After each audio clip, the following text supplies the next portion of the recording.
یزید خوش تھا اس پر مطلب دلائل ہیں؟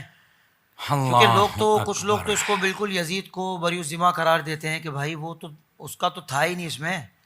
تو اب جہاں بھی ظلم کی بات آتی ہے اس واقعے پر تو ہم کہتے ہیں یزیدیت. یہ بھی سن لیں.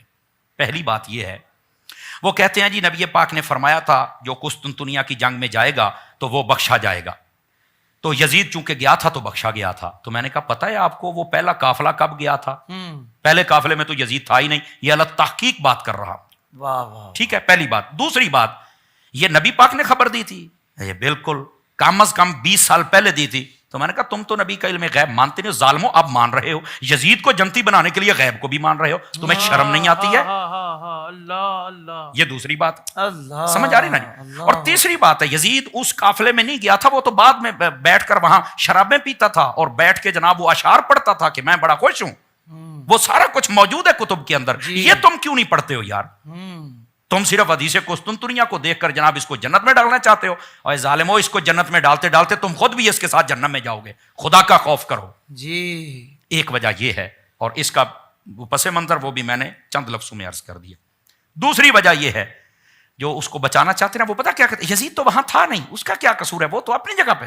کمال والی بات. اگر وہ وہاں تھا مان لیا ابن زیاد ابن سعد ان سب نے کام کر دیا امام حسین شہید ہو گئے تو چاہیے یہ تھا نا ان سب کو پکڑ کے قتل کروا دیتا کہ جب میں نے کہا نہیں تھا تم نے یہ کیوں کیا؟ جی بالکل ٹھیک. تو یہ دلیل نہیں. کیا اس کی رضا پر یہ دلیل ہے اس نے کچھ نہیں کیا. دوسری بات جہاں امام حسین مدینہ میں تھے تو وہاں کا گورنر بدل دیا. مکہ میں گئے وہاں کا بدل دیا. کربلا میں گئے وہاں پر کبھی ہور کبھی ابن زیاد کبھی عمر ابن سعد کبھی شیمر ذل جوشن یہ کیوں بدلے؟ جی اس کا مطلب ہے وہ امام کا دشمن تھا. لوگ کہتے ہیں دلائل کوئی نہیں. کیوں نہیں تمہارے پاس دلائل یار؟ امام حسین کے لیے ان کے حق پر ہونے کے لیے تمہارے پاس دلائل نہیں ہے؟ اللہ اکبر اللہ اکبر. خدا کا خوف کریں. ایسے لوگ شرم سے ڈوب کے مر جانا چاہیے جن کو حسین نظر نہیں آتا ہے. یزید کی طرفداری کرتے ہو اور ان کے لیے دلائل ڈھونڈتے. وہ تو وہاں تھا نہیں. یہ آج کا بھی اصول ہے. جب بھی کوئی کام ہو نا تو ظاہر سی بات ہے جو حکمران ہوتا ہے وہ بے شک اسلام آباد میں بیٹھا ہو مجرم وہی کہلاتا ہے. اس کی حکومت میں ہوا ہے. اس کو چاہیے تھا بعد میں پکڑ کر ان کو پکڑتا سزائیں قرار واقعی سزا دیتا. نہیں دی ہے تو یہ دلیل ہے اس کی رضا پر. اور تیسری بات لوگ کہتے ہیں کہ اس پر کیا دلیل ہے؟ جی اور بھائی وہ کمینے کا غصہ تو ابھی ٹھنڈا نہیں ہو رہا تھا. جی اسی لیے تو اس نے مدینے پر حملہ کروایا.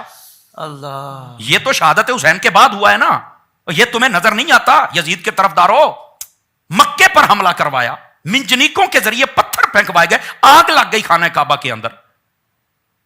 مدینہ شریف کی کتنی 3 دن کے لیے نمازیں نہیں ہوئی. یہ تمہیں نظر نہیں آیا؟ اور باتیں کرتے ہیں کہ اس پر دلیل کیا ہے. اندھے ہو گئے. جیسے ان لوگوں کے حلالی ہونے پر دلیل کوئی نہیں ہے نا ویسے یہ سمجھتے ہیں کہ شاید ادھر بھی دلیل کوئی نہیں. خدا کا خوف کرو. بالکل ٹھیک کہا آپ نے.